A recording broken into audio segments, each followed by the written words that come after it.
This trade deadline recap episode of Cavs on the Break NBA podcast, part of the Press Play Podcast Network, is brought to you by a presenting sponsor, Aligned Health Center. Aligned Health Center is the first chiropractic biophysics clinic in Northern Ohio. The team at Aligned Health Center helps patients with back pain, neck pain, migraines, ADHD, digestive issues, sleep disturbance, whiplash, scoliosis, and much more. And along with chiropractic biophysics, Aligned Health Center is also the leading clinic in regenerative medicine. You may have heard it as stem cell injections. And listen, you don't have to be an NBA player to get this done or have this treatment. If you have low back pain, shoulder pain, knee pain, arthritis, if it's hard to golf or you can't put your shirt on, if it's hard to sleep, check out Regenerative Medicine Clinic at Aligned Health Center. Come in for a free consultation, get some imaging done and x-rays to see how Aligned Health Center can help you get rid of this pain. There are no multiple shots, and this is complete with physical therapy built into the process, so there's no downtime. And look, it gets even better because Aligned Health Center doesn't charge people for x-rays or exams. And they won't bill you later either. They let you know right up front, right away, how much it's going to cost. They are transparent. They are number one for a reason. So call Aligned Health Center at 440-385-7357 or visit their website at alignedhealthcenters.com to make an appointment and to learn more about how Aligned Health Center can help you. Again, that's 440-385-7357 or visit alignedhealthcenters.com and click the number or the link in the show notes. Before we get to the show, I have to take a few minutes to talk about our brand new show we launched this week on the Press Play Podcast Network, Up Next. Hosted by Kristen Aviles and Christina Walter, Up Next covers all your favorite streaming content, so you're not left out of the WandaVision or Falcon and the Winter Soldier conversation. They touch on all the trending shows available on Netflix, Hulu, Disney+, HBO Max, and Amazon Prime Video. Each episode, they also feature some movies, and their first episode featured Dead Poet Society and One Night in Miami. It was just absolutely brilliant. Kristen and Christina did fantastic. They're hilarious. They're smart. They're funny. They'll make you laugh and make you want to watch or skip if they recommend whatever show they're talking about. Catch Up Next, available wherever you listen to podcasts. We also just announced the premiere of a brand new show on the Press Play Podcast Network, The Ray Guy and Rhoda Show. R&R is back, baby, and it's better than ever. Catch Michael, Ray Guy, and Kenny Rhoda as they talk about all things sports. Look, this used to be a show on the radio. It's been dead for a while, but we're bringing it back, and let me tell you, they have a lot to say. Catch the Ray Guy and Rhoda Show premiering April 1st, only on the Press Play Podcast Network. Sam and I wanted to hop on and recap the trade deadline really quick for you. We invited our good friend Chris Mikesell to help us talk about the rest of the NBA. We asked each other if Kevin Love is our version of Blake Griffin and who moved the needle the most. Really, I really like what the Heat and the Nuggets have done. Very strong moves. The Heat, especially if LaMarcus Aldridge signs with them. They got Depot.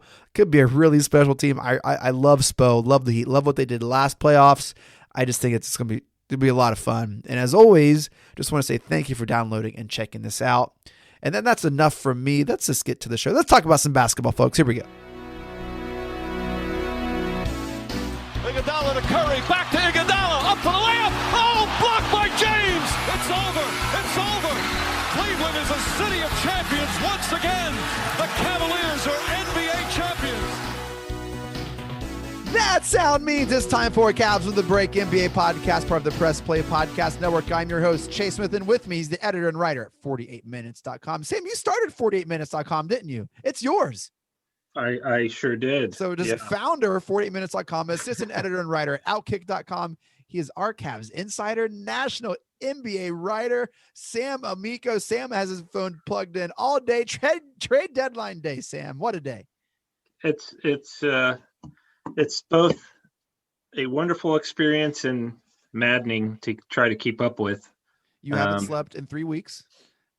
Actually, I slept pretty well last night, but I'm so, we probably, I know we had north of 30 posts on the site today, probably close to 40. Yeah, I love how you're like 48 posts for 48minutes.com. Check out 48minutes.com. They did a great job covering the trade deadline today. And with us, a special guest again. He joined us for the NBA draft recap and did such a good job.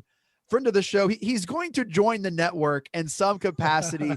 He's had this show in podcast purgatory.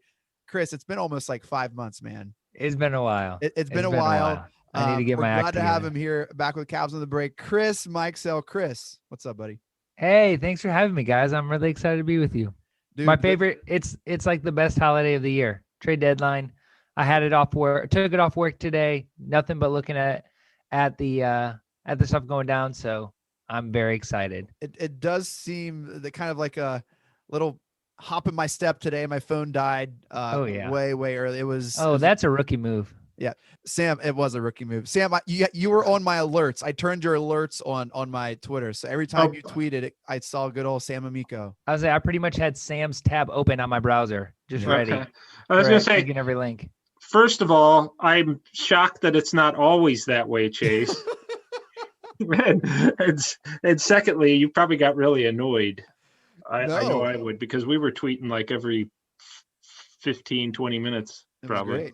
It was great. So let's talk about the trade deadline. It has come and gone. Sam, we recorded on Tuesday about some possibilities of what could happen. And I'm going to say maybe 50-50.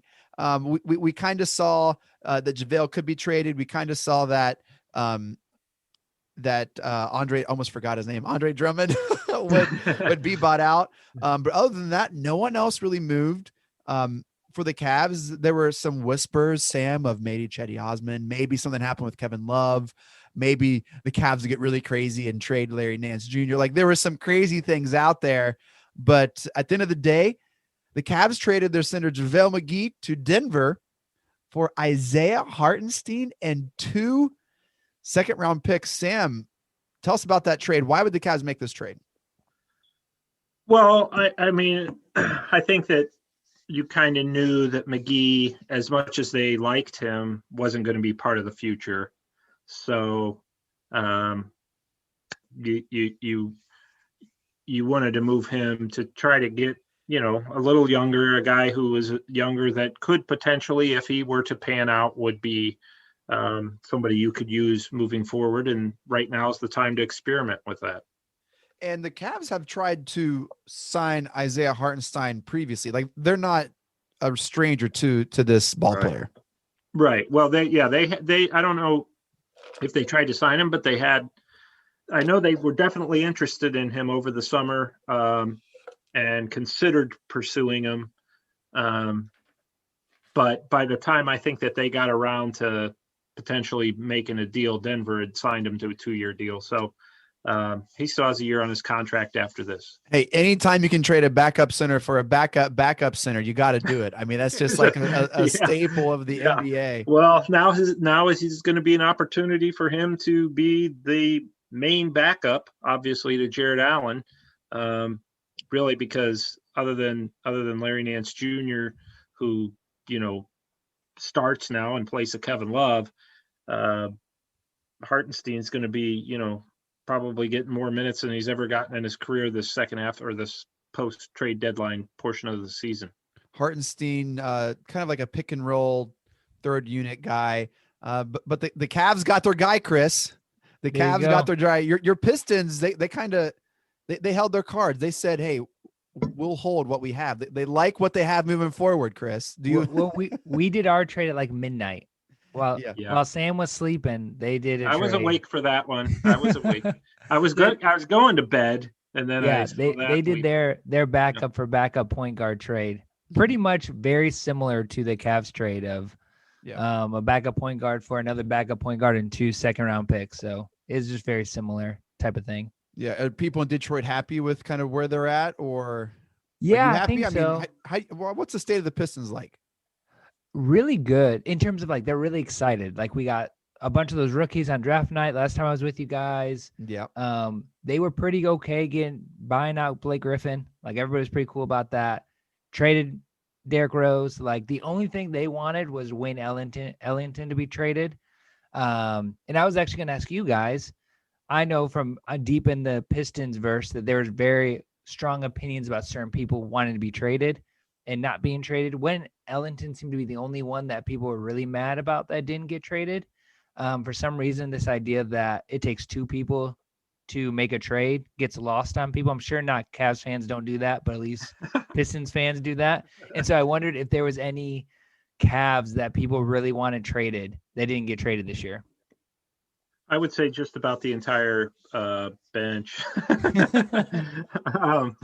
No, but yeah, there was, I don't have a lot of time to check my notifications, but when I do, I will see, why didn't they trade Chetty? Why didn't they trade this guy?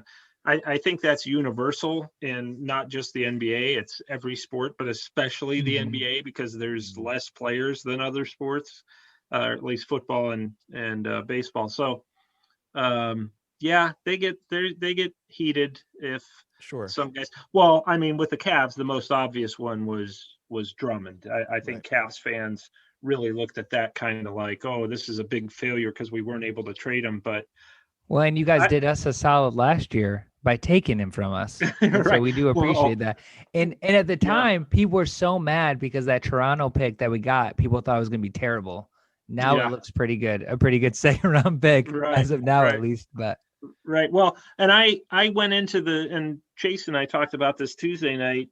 I said the Cavs gave up nothing to get Drummond, and that's probably what they're going to get for him. Yeah.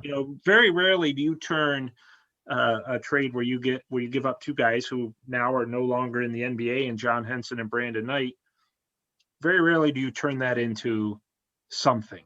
It's usually, and that's why the Pistons made the trade, because it was, we know this is coming with his expiring contract next year, and it's huge, and it's going to impact our flexibility. So, the Pistons argument is that we did get something, which is Jeremy Grant, right? Like if we don't make that Drummond trade, we don't get to sign Jeremy Grant. So that's what a lot of people are saying on the other side of it. And sure, I was asked, that makes sense. Do you think Drummond, all this still would have happened with Drummond if they wouldn't have traded for Jared Allen? Do you think they still would have bought him out eventually? Still would have, or did that Jared Allen trade change everything? I think a big part of the reason that they traded for Jared Allen was because they knew that this was coming with Drummond. They had tried to work on a contract extension, and they weren't getting anywhere. And I think they saw, we're not going to be able to come to terms with him, so we need to go out and get another guy. And I think once they went out and got Jared Allen, that was pretty much the end for Drummond. And then he played a few games, wasn't happy with his minutes, and that was unofficially the end. I know I said jokingly a few minutes ago, anytime you can trade a backup center for a third string center, you have to do it. But I really do think anytime you can trade for a player like a Jared Allen, who's young, who has a high ceiling, there's only maybe 3 centers you're like, no, we're good. Or players like that. So I think, I think this was the outcome for Drummond all along. The scenario that excited me the most was I'd have loved to seen us work something out the Knicks, even like to like a Kevin Knox project, to see what he would do. I think that got me the most excited, Chris, and certainly bummed that didn't go through. But yeah, I would say Dre Drummond is the one people are like, well, I wish we would have got something for it. So is the ship pretty much like, is Kevin Love your Blake Griffin? Like people just like know that this dude's just not going to get traded anytime soon. Yeah, he really is. That's a good comparison because, they both lost a lot because of injuries, and they lost a lot because of, almost within a year or two after signing. So without question, they were offering Kevin Love probably for a week, and they kind of knew they weren't really going to get anywhere with that. Yeah, I don't know if I would say he's our Blake Griffin. I mean, let's put a little respect on Kevin Love's name.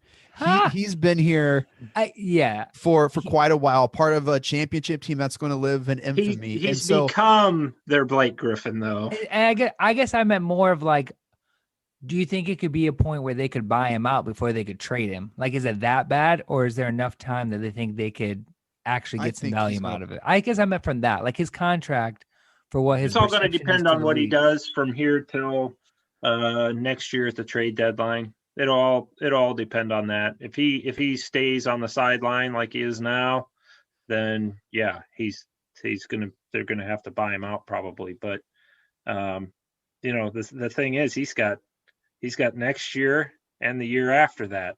Yeah. So, I guess I should say I'm sorry. Kevin Love, Stephen Curry, stopper.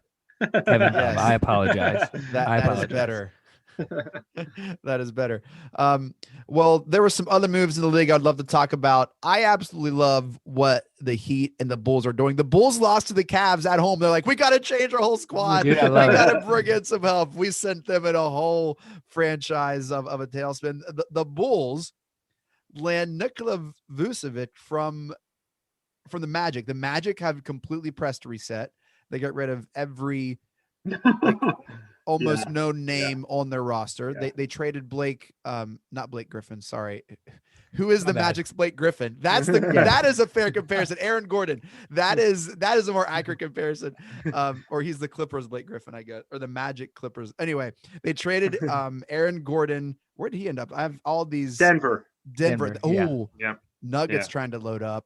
Well, they lost Jeremy Grant, and it really impacted them. Yep. So that's Mhm. what they're Well, looking for. they them. lost Jeremy Grant and Plumlee, and so they got them both those Right. similar Right. players. Yeah.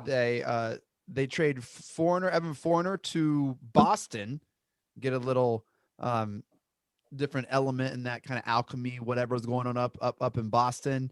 And they trade there was a Vucevic, Foreigner, and Aaron. Oh, yeah. So And Aaron Gordon.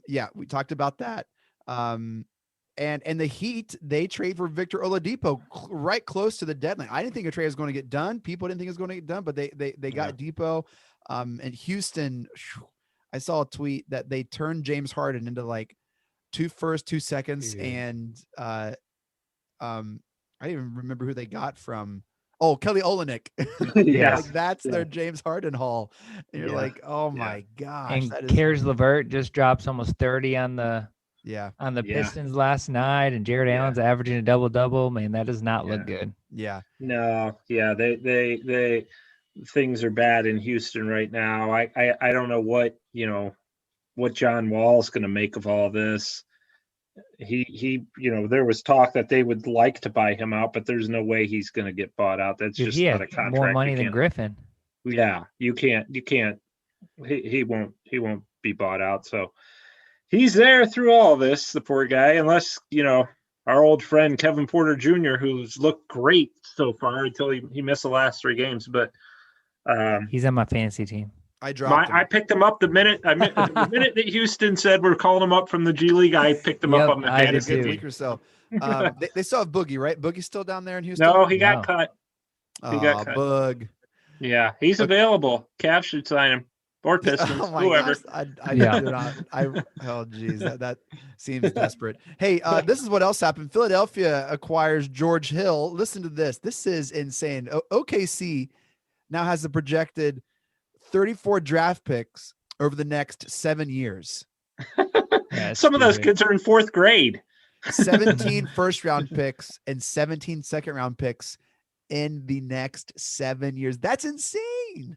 Yeah, they won't use all those. But guess what? You can, when somebody's ready to have a fire sale, and you can, you use some of those picks. Say you get Cade Cunningham in the next draft, and then all of a sudden you're becoming relevant. You're talking can about use- former or future Piston Cade Cunningham. Oh, geez. Yeah, everybody's thinking. You know what? I think Cunningham's good. I actually like the guy from the G League better. Green or Jalen Green, Yeah. Is it Jalen Green? And I like Suggs from Gonzaga almost as much. Hmm. But anyway, Those are the that names. aside, Yeah. what's that? Those are the big 3, it seems. well, Mobley. Yeah. But I think that if you're OKC, you look at that and you draft 2 guys or 3 guys, and then you can use some of those other picks to go out and get a veteran player too. So Well, that's what they they're did in a good with- spot. That's what they do with Poku, right? In the draft, and they use a couple of those picks and trade it up, and so they'll move that stuff around all the time. Oh yeah, well, and they got. I mean, if you're going way back, that they used picks to get Harden and move up and all that. So yeah, they'll come around at some point soon. The Hawks trading Rajon Rondo to the Clippers for Lou Williams. That's going down. That's a fun trade. That trade could have happened anytime over the last like 13 years. I feel like, Yeah. Yes. Yeah. which is a lot of fun. Toronto traded Norm Powell to Portland for Gary Trent and Rodney Hood. So here's the question. A lot of movement today. LaMarcus Aldridge probably going to be bought out, probably going to Miami. Andre Drummond is getting bought out. We'll probably go to LA. Is that the thought, LA?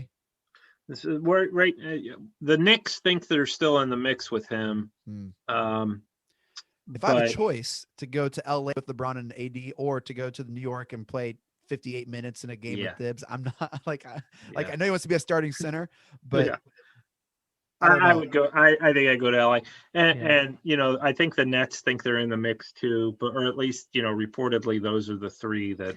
But it sounds to me like that. Yeah. He'll end up with the Lakers. He'll have to take a veterans minimum with the Lakers, but I'm sure he won't care about that. The buyout. Yeah. So here's the big question after the trade deadline, and this will be the last thing we talk about in the short episode. Who moved the needle the most at the trade deadline? So you start us off. Who moved the needle the most? Off the top of my head, I haven't really reviewed everything, but off the top of my head, I would say to me, Miami. Because of Oladipo, and I also like the guy they got from Sacramento, who I think's a nice. Just needed to change his scenery. I can't pronounce the guy's name. It's Nemanja Bjelica or something. Yeah. And he's a veteran forward. He's a decent shooter, decent player. He'll help replace the loss of Olenek, that kind of guy who's an energy player, but. With Oladipo, with Butler and Duncan Robinson, I think that, and obviously Adebayo, I think that team's pretty solid. And they just got Trevor Ariza too. Yeah. So they've really strengthened themselves in a lot of ways. So I think Miami. I think the biggest loser of the draft was of trade deadline day was Kevin Knox of the Knicks, because he really wanted out of there and they really would have liked to have moved him. He doesn't really have a role there, and just nothing came out of it. So aside from the Magic, who I'm going to go play for them tomorrow. I would say one of the biggest losers has to be the Bucks. Has to be the Milwaukee Bucks. If you're Giannis, and you see the Heat loading up and you see the Nets making all these moves, if you're Giannis, you're like, dude, if we don't make like some significant progress in the playoffs, this is. Well, don't they think PJ Tucker was their big move? I mean, with the assets they had, I mean, they didn't really have a lot of. Yeah, they used it all on Holiday. Yeah, I think that they kind of look at PJ Tucker as hopeful that he's the guy that the veteran guy that comes in and plays during the playoffs, because he's a 3-point shooter, defender. So yeah, I mean they were probably hopeful of doing a few other things, but they have to look at it like Tucker's was their trade deadline deal, even though that happened last. I do think the Bucks is the one team that I think could logically have three guys who could somewhat defend the three Brooklyn guys, right? Like Holiday can guard anybody. Yeah. Middleton's not a slouch, and Giannis could at least bother Durant. So it's like they at least have the defensive ability, I think, to bother. Well, and Giannis is going to keep Durant busy. Durant, as good as Kyrie and Harden are, Durant is the key to winning a championship, I would say, with the Nets. And Giannis can keep him busy, and so can believe it or not, I would say Ben Simmons, but the problem with that is who's going to guard Kyrie and Harden if Simmons is. I mean, they kind of got to be in the conversation for one of the losers, right? Yeah, the Sixers. You got to wonder how I wish you could get truth serum for some of these GMs to see how close some of these deals actually were. Yeah. In the midst of all the rumors, but like, I understand you don't want to sell the farm. Yeah. But like, Lowry's a winner. Yeah. Right? Like that dude just wins, and he's a pest, and he's annoying, and all these things you want in a 7-game series. And so the idea that Thibault and Maxey really could have been the sticky point.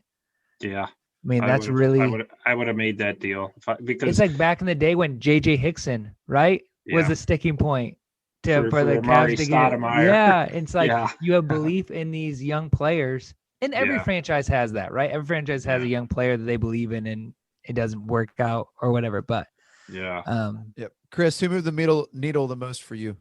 So first, I really like the Bulls move because I Yes. like it. Even though they're in our gosh, yeah. division, Yeah. I like it when the Bulls are good. Like I think Yeah. it's cool when they're good. But agree. I actually like Denver.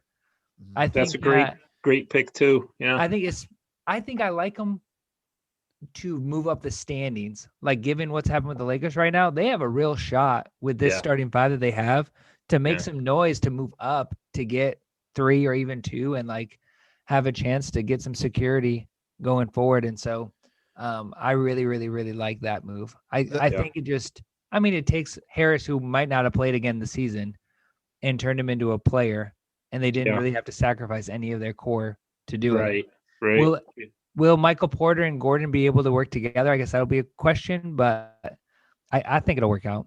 Yeah, and to me, Gordon was a very underrated pickup, and I think he was a guy that was dying for a change of scenery, and this will be a good situation for him. And McGee, we've seen what JaVale McGee can do. Updated NBA title odds. This will, from the Action Network, post deadline, saw the Nuggets go from 26-1 to plus 1,600.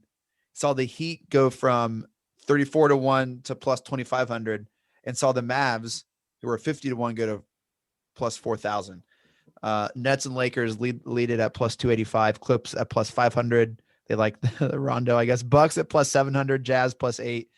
Sixers plus 1,100. Can I say with the Clippers thing? Am I the only one that thinks that trade could be a little overrated? Like I get that the playoff Rondo and everything thing, but like, man, I don't know. I think that could be a little overrated. Like I think he'd be good, but like, is he really going to? I don't think that dude can play 30 minutes anymore, can he? Do the Lakers win a title without him last year? Yeah. I mean, not if they had some scrub in there, but if they had a decent, he did play extremely well in the playoffs. I mean, extremely well. But I like the signing. But was he? They would still beat the Heat, or was Pope? Yeah, I don't know. I think Caldwell Pope could have been their third best player. Like Rondo was a good like fourth player, but I think for the Clippers, they're really looking at him to be the third best player in that team. And that's it'll be interesting in terms of whether or not he has anything left. He sure didn't look like it in Atlanta, and I don't know why he thought that would be a good fit for him, but it turned out to be a terrible fit. He wanted his money. Yeah. All right. Well, that does it for this trade deadline recap. Little episode of Cavs on the Break NBA podcast. Thank you all so much for downloading and listening. Shouts to our presenting sponsor, Alliant Health Center. Shouts to the Press Play Podcast Network for making this possible. Make sure to follow us on Twitter at Cavs on the Break. We always follow back. Follow Sam on Twitter at Amico Hoops. Catch all of his work and writings at 48minutes.com and outkick.com for breaking news, insider info. Don't miss out. Make sure to follow Chris on Twitter at the President34. Is that correct? Yes, sir. Got it. Chris, thank you so much for joining us, man. Thank you. Thanks for having me. Always great having you on. Sam, any final thoughts?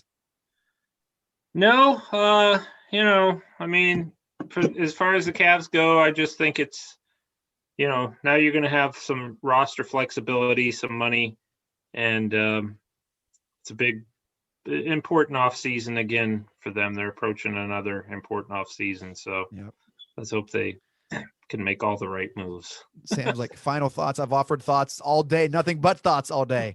Let me sleep. Sam, thank you so much. Thoughts. Appreciate you coming on the show, doing a quick show here. Chris, you want to take us out, man? Mike Breen, take us out. Congratulations, Cleveland. Your decades-long wait is finally over. The Cavaliers are NBA champions.